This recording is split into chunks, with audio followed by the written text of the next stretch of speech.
Hello, everybody. Hello, and happy Friday. Happy Friday. How is everybody doing today? I see Tim Kelly, who's already here and saying, very excited. I see somebody saying, Kat is saying, so excited about this, exactly what I need the most because I can't leave my narcissistic controlling husband. Oh my goodness. I'm so happy that you guys are here. I'm Rebecca Zung. If you guys don't know who I am a narcissist negotiation expert. I am also a trial lawyer and an author, and I help people with real strategies, real tips, real tactics on how to communicate powerfully, how to negotiate powerfully with narcissistic or toxic people, high conflict individuals. So that is what I dedicate myself to. That is what I dedicate my career to. And I'm so excited to see everybody here today. I see Charles. Hello, Charles, who says Earth Angel. Charles is an Earth Angel. Charles is one of our high conflict negotiation coaches who's amazing. Hello, Bonnie from New York City. Or no, so sorry, North Carolina. The old eyes over here. So it's so good to see everybody. And today we're going to be talking about how to be less emotionally reactive to narcissists. So many people, that's the first thing. So many people say to me, what's the first thing to do? What's the first thing that you can do to start getting your power back against a narcissist? And I want to just tell you guys a story. I've been coaching. Hello, Carrie Green. Carrie Green is one of our master high conflict negotiation coaches. She's also a master on our team. She's a client success specialist. She is also absolutely incredible. So if you need anything, Carrie is one of the best people to reach out to from my team. So hello, Daniel from Ghana and West Africa. People all over the world tuning in because people are people. And at our core, we all want to feel seen. We want to feel heard. We want to know that we matter. And at our core, we know that there's something inside us that is born for greatness, born for more, born to help, born to do more, see more, feel more. And that's the true self in you. That's your soul self. That's the source self in you that is speaking. Everything else that you are dealing with, hearing, all those voices in your head, the committee of voices in your head, those are voices that were put in your head from other people that don't belong there. And I always say, you can let that go.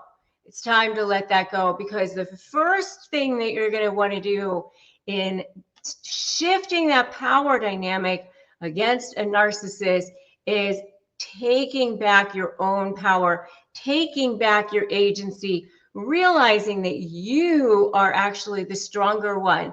You are actually the one who had all the value in the first place. That's why they attach themselves to you. They don't attach themselves to you because you have so little value. They attach themselves to you because you have so much value. And I want to, hello, Malika from Denmark. And I want to talk to you about a client that I've been coaching for several years. She's powerful. She's a CEO of a huge company, a well-known company that everybody is aware of. She has money, but she has been at the effect of a narcissist for several years. And every time she has to interact with this person, she feels guilty. She feels like she needs to do things. She feels shame. She feels, that all that stuff gets triggered. And who can relate? Who can relate to feeling triggered when you're dealing with a narcissist? They know exactly how to push your buttons. They know exactly what to do to push your buttons. And so just if you can relate, just say me in the comments below, because I know it's so hard to interact with them because they know exactly where to go. They're excellent at that, right? And so what I have been able to accomplish with my client is this week, and I was just telling my high conflict negotiation coaches this yesterday, is that she, in her mediation, was able to say, no, I'm walking away. No, I've hit my choke point. And, I teach you guys, in the very first thing, the Crush My Negotiation Prep Playbook, which everyone can get at winmynegotiation.com. It's a 15-page playbook. One of the things that I teach you is fundamental skill of negotiation is have that choke point, right? But having that where you're not emotionally reactive anymore, where you're calm, you've got your choke point, you've got your walk away point, you're ready. And when you hit that point, just that shift in your energy, just shifting your energy is leverage. Just that alone becomes more leverage, because a lot of how they weaponize is they know that you feel vulnerable. As long as they know that you feel vulnerable, that they can trigger you, that they have you in some kind of a stranglehold in some way, they sense that vulnerability and they zero in on it, just like any kind of a shark does with blood in the water. They sense that vulnerability. And so the very first thing I always tell people to do is put that invisible shield down around you and start. Step 1, don't run. Step 2, make a U-turn. Step 3, break free. And for any of you who want access to our free course, my free course Power Switch, just put slay in the comments and we'll make sure you get access to my free course, which tells you how to do this even more. But today I'm going to go over just some things on how to be less emotionally reactive. How do you do that? Step 1. How do you start looking at them as if they are a toddler having a tantrum on the floor? Because that's what they are. They are a toddler having a tantrum on the floor. That's what they are. So for all of you who are commenting slay, we'll make sure Rosemary's here on the call and she'll make sure that she reaches out to you and you can reach out to her and she'll get you access to our free course. So let's start with, and I see Kelly Terry here. She's one of our high conflict negotiation coaches. One of the things that's awesome about our coaching program is that you coach yourself first.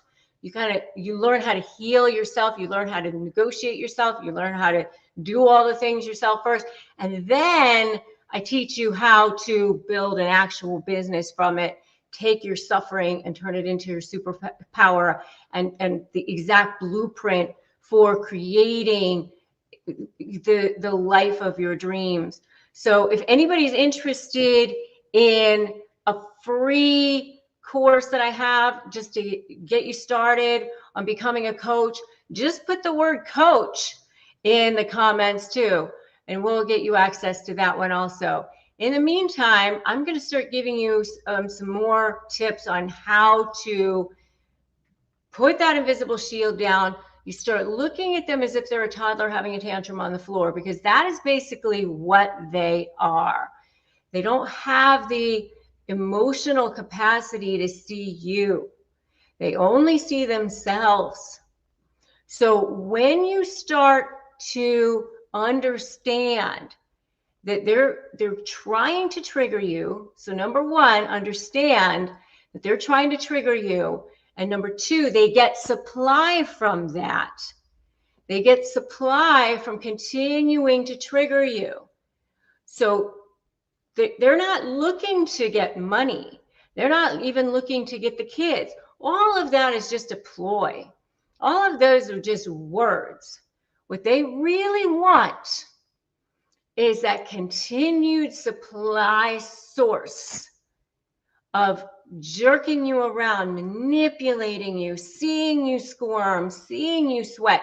And they will say, you're the one who's dragging it out. You're the one who's the problem. You're the one who's this. That's all words. And they may actually believe that. They may actually believe that in their fantasy world. But in reality, it's that they need this hookup. You're their constant source of supply, that IV. And that's what they need. That's what they need, right? They need that source of supply. And that's why they look to trigger you. They look to trigger you. So what are they going to do? They're going to say whatever they need to say. If they know that being really careful with money is important to you, they're going to go and tell everybody and tell you that you're horrible with money. If being a good parent is important to you, they're going to say you're a deadbeat dad. You're a horrible mom. They're going to say whatever they need to say, right? So starting to detach from that and expect that they're going to do those things. Expect that they're going to say those things. And just whenever they do, just observe it. Oh, I see that you are upset right now. Okay, well, this approach is not working for me. You start using phrases like that, or thank you for the feedback. You can just say things like that. Thank you for the feedback. But here's the thing that I always say. I always wear jade because I'm half Chinese, but never jade. Never justify, argue, defend, or explain. Never do that. Why? Because you're never going to get a narcissist to go, oh my goodness, you've really convinced me now. I'm really, thank you. Thank you for letting me know. Like, it doesn't work that way, right? They'll never be convinced. You can give them actual evidence. You can show them that this is what you said. This is what you did.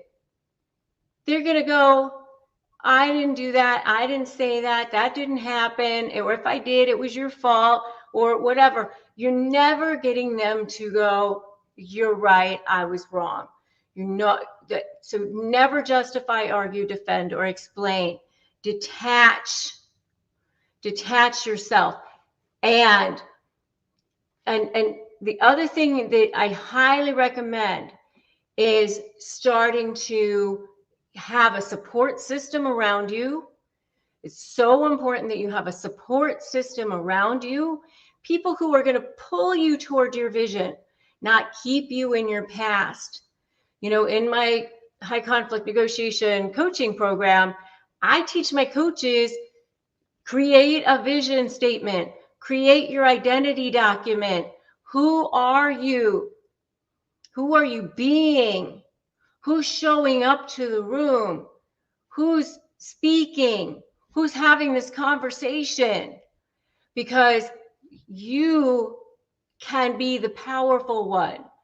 You declare your vision of who you are and who you want to be and where you're going. So having that vision and having the people around you who will support you in that is really important.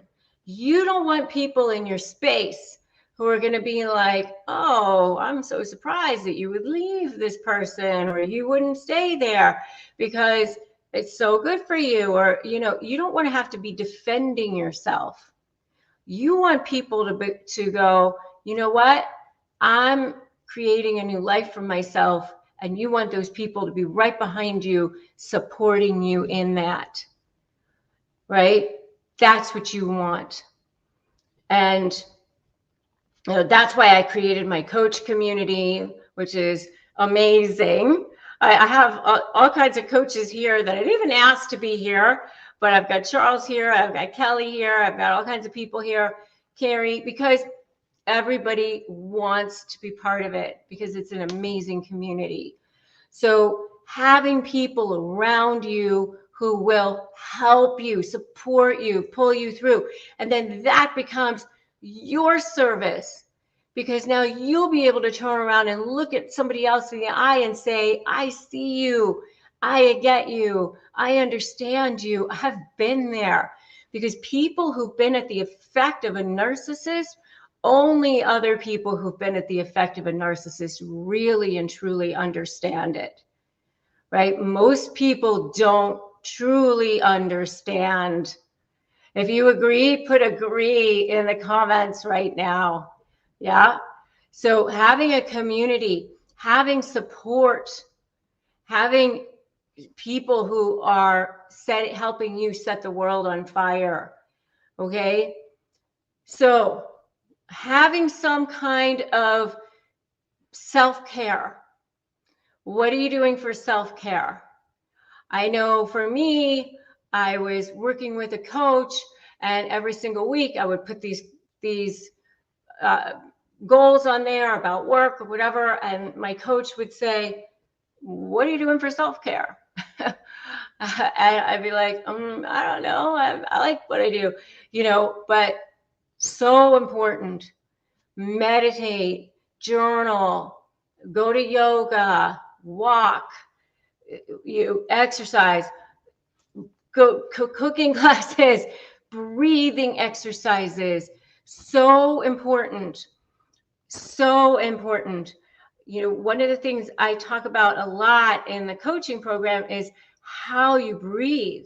Because when you're in stress, you're only breathing up here in right up here in your lungs, super shallow. And your cells are not getting oxygen. Your brain isn't getting oxygen.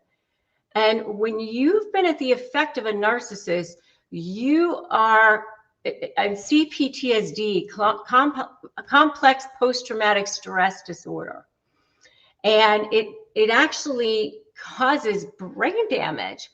I mean, it causes things to happen with your hippocampus, your amygdala, all of this. And what happens is you experience memory loss and cognitive functioning issues and all sorts of things, because you're in constant fight or flight all the time, with the cortisol levels in your body being like 3 times what they're supposed to be. And so if you don't just start doing something for self-care, then you're not going to be able to think straight. And just deep breathing starts to help, because you can breathe from your ribs and your diaphragm and all the way down into your torso, from down deep and then all the way out. And then you let go of that negative energy. We carry negative energy down in our torso. That's where we carry it. We have to move that. So somatic breathing helps. Just deep breaths. Just put a timer on your phone to go off a couple of times a day and take 5 deep breaths. It really takes no time at all. But just that alone, I always say oxygenate to dominate. Just that alone will help bring more oxygen into your body. And it helps to release more dopamine as well, so you can start to feel better. All right? So the next thing is reframing the narcissist behavior. Just start to reframe it. One of the ways that I help people, I help my coaches, and I help all of you reframe, is when they do something that is so annoying. Once again, they didn't pay something they were supposed to pay. They said something they weren't supposed to say. You had an interaction that was unpleasant. They're late. They ask for a change in the kids' schedule over and over again. Whatever it is that's happening, you document that, because those things become patterns. And every time they do something that's annoying, that's frustrating, that's triggering, that is one makes you want to go right back at them, you just write it down and you say to yourself, thank you for the gift. Thank you for the gift. Thank you for the gift, because it's a gift that you get to use to start building leverage against them. And they will. It'll happen, because they will lie. They will say things that are inconsistent. They will do things that are, triggering. They all do. They all do. So when they said one thing in one email and they said something else in a text message or whatever, you just keep documenting it and you say, thank you for the gift. Don't say it to them directly, obviously, but in your mind. And so you're just reframing how you look at it, right? And reframe how you understand how it's going to work for you, not necessarily against you, because then you will be able to use it to expose them. And I teach you how to get from where you're at, which is feeling like this is unfair and this is not how it should be, and how come everybody believes their lies, and how come it's so exhausting, right? Exhausting. You feel defeated. I teach you how to get from that place to getting people to actually care and listen to you, so that you can potentially expose them or do what you ever need to do so that you can cut that supply source. You don't want to be their hookup anymore. You don't want to be their supply source anymore. You want to end that. So how do you do that? You see their actions as predictable. Oh, there they go, being their narky selves once again. Okay, sounds good. Thank you for the gift, because that's who they are. It has nothing to do with you.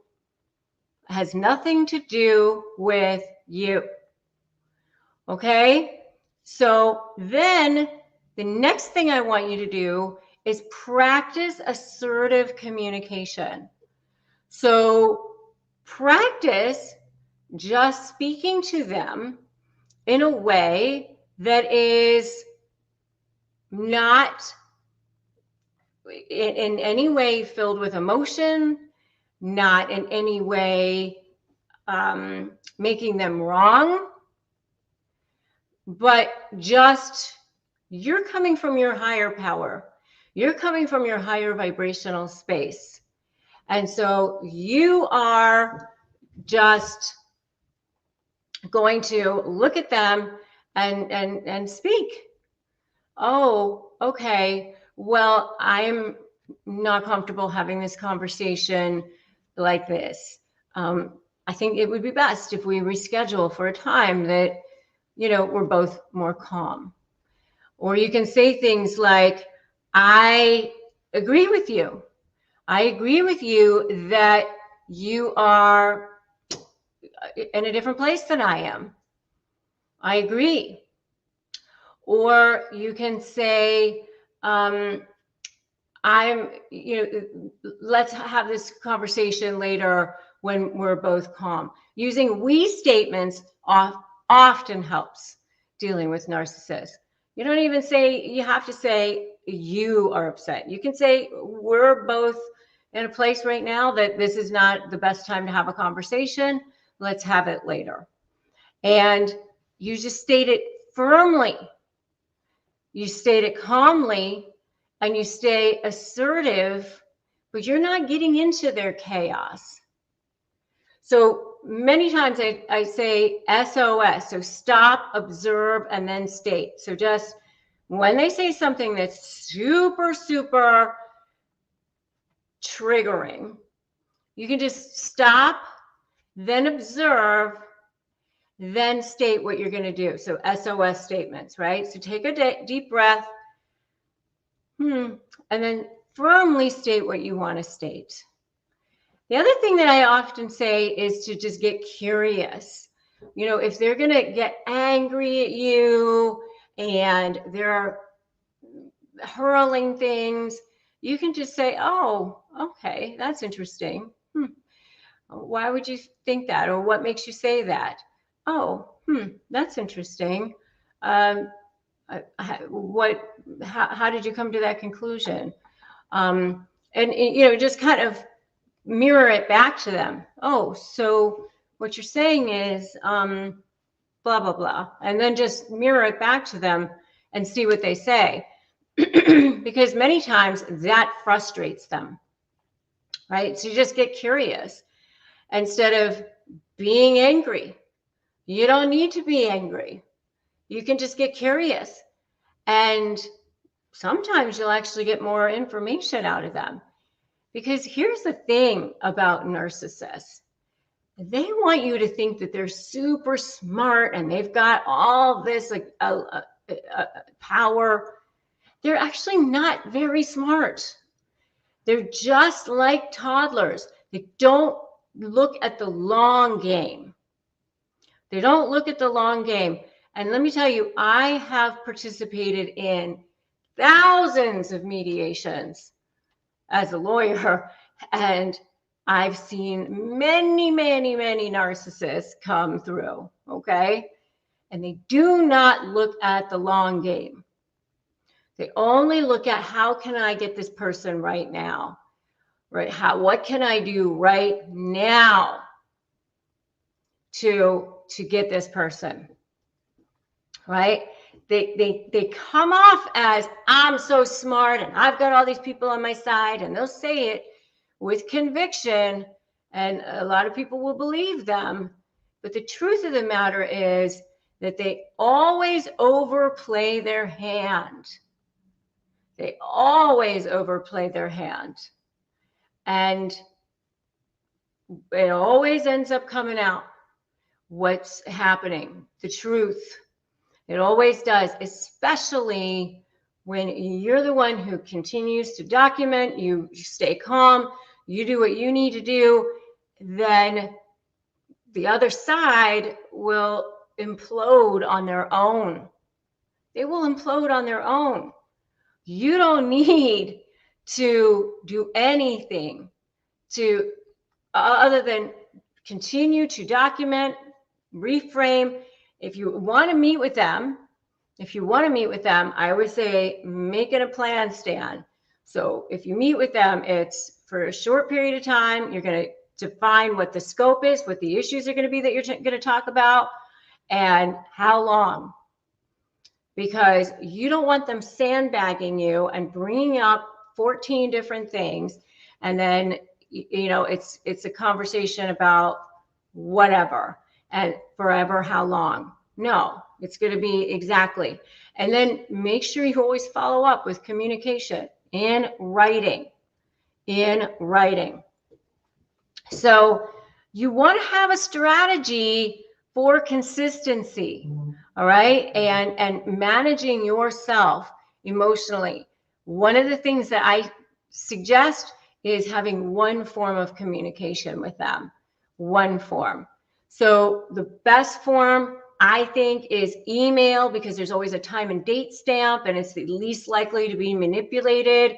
It's really good for if you have to use it in court at some point. The other is if you have kids and you have some kind of app that you're using.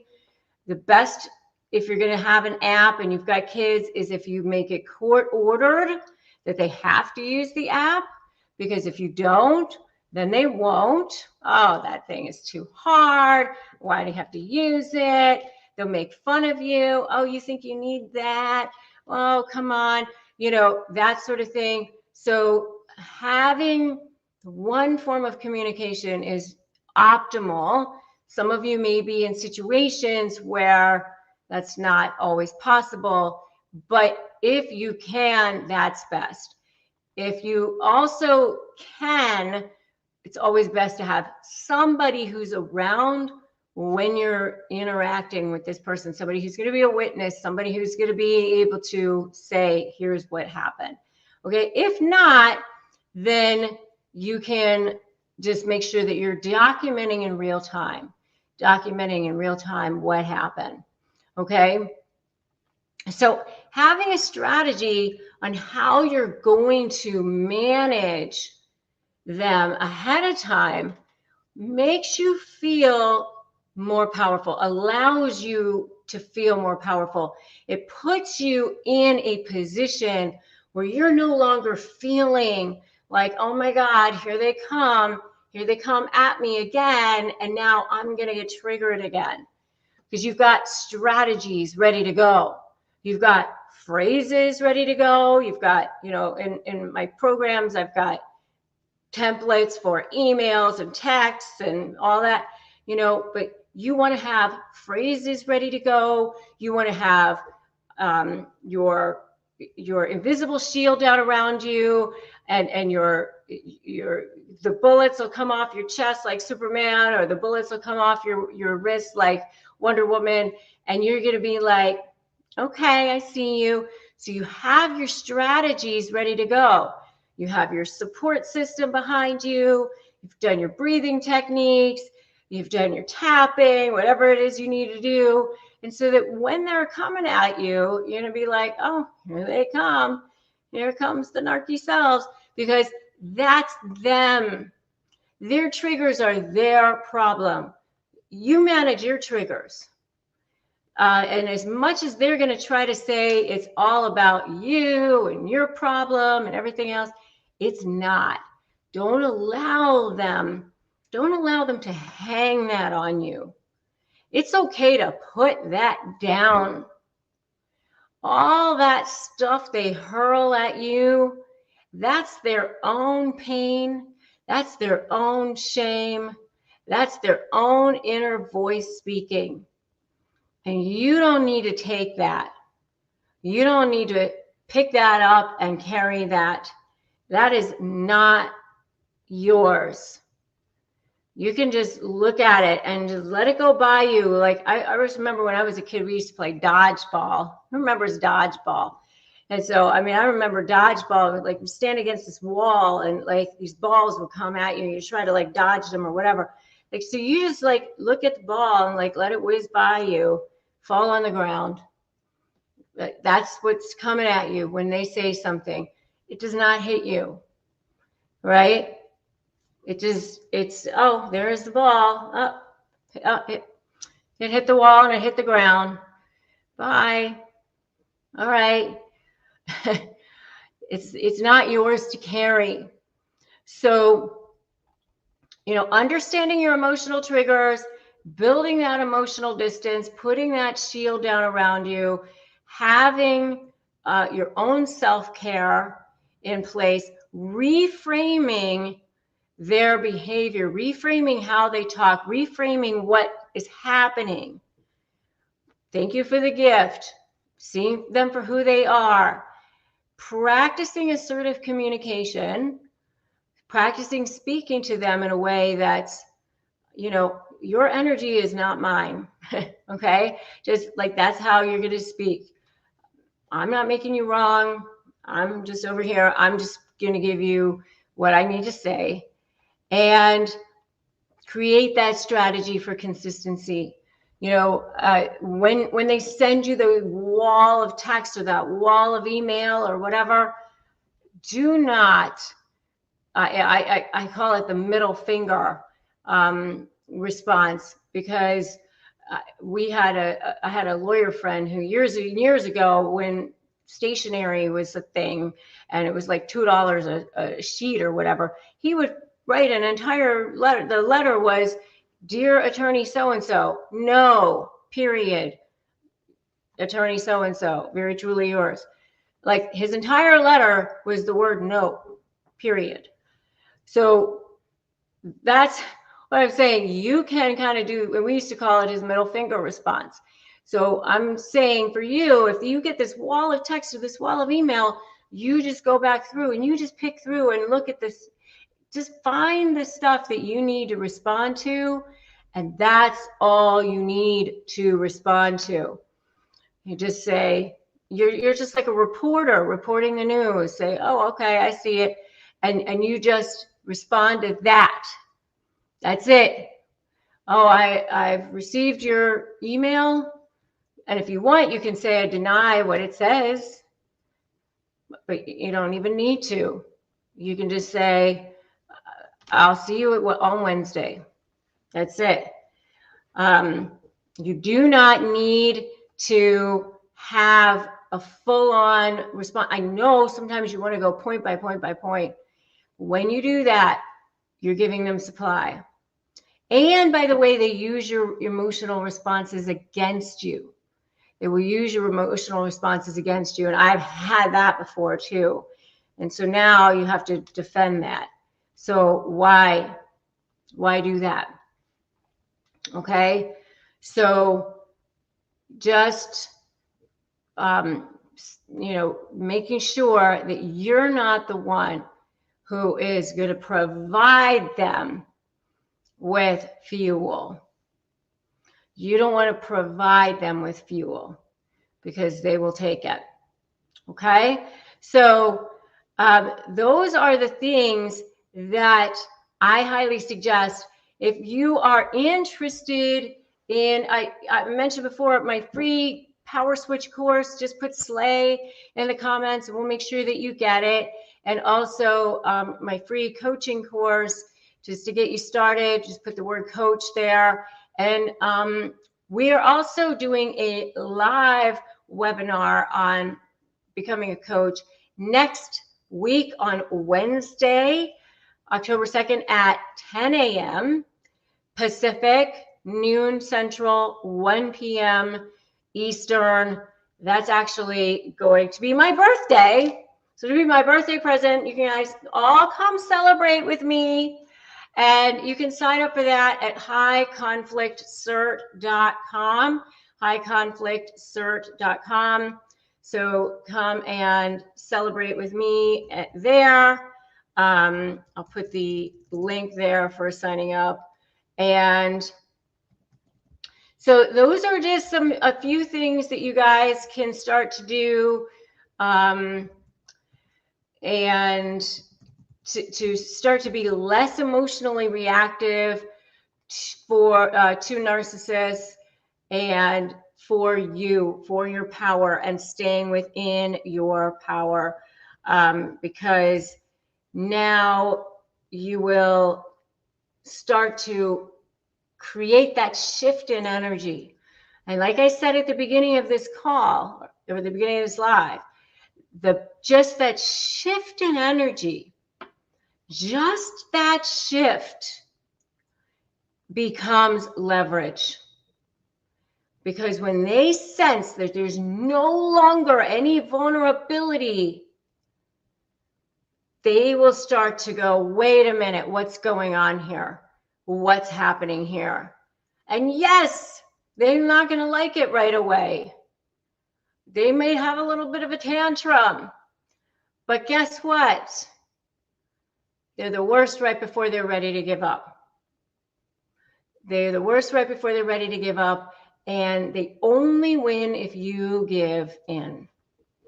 They only win if you give in.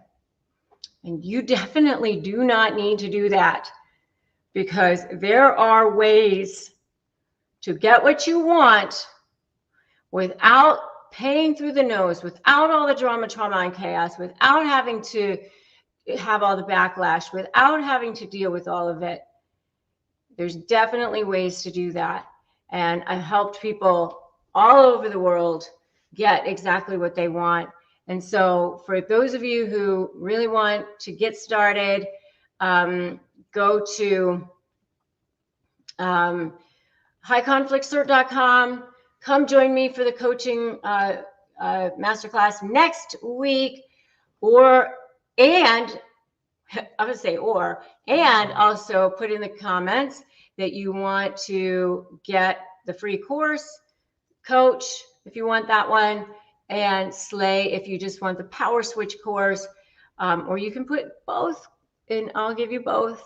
This is just access for me giving to you.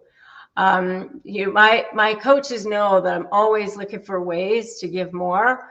My coaching program, I'm always adding more stuff. I just added a whole bunch of stuff to my Slay program because I'm constantly trying to think of ways to add more value to you, because I did this type of law for a long time. I had a law practice that was very, very successful, and just helping people one at a time was not the thing for me, especially how much you have to pay in fees and all of that. Knowing how to truly take back your power, that's what it's all about. That's when you become Glinda the Good Witch, who says to the Wicked Witch, like she did in The Wizard of Oz, go away, you have no power here. Go away, go away. She flicked her away like she was some sort of a gnat. That's what you want. That's what you want, right? So, knowing how to do that, knowing how to become the truest, highest, most authentic version of yourself who serves. You knew you were born to serve. You were born for more. You were born for greatness. And that's what it's all about. They're about shame and pain and fear and all of those things. When you grab a hold of your authentic power and knowing who you are, and abundance mentality and strength and true strength, you will be so much more powerful, not only just than the narcissist, because you're going to leave them in the dust. It's going to be life beyond your wildest dreams, life everlasting, right? And that's you're going to wipe them from the CPU of your head, right? And that's what it's all about. That's what it's all about. So yeah, learn how to negotiate, learn how to do all the things that you need to do, and then truly take back your power. See that energy, feel that, and go to the top. So I can't wait to see how many of you want access to our our courses. They're totally free. My gift to you, Slay and Coach.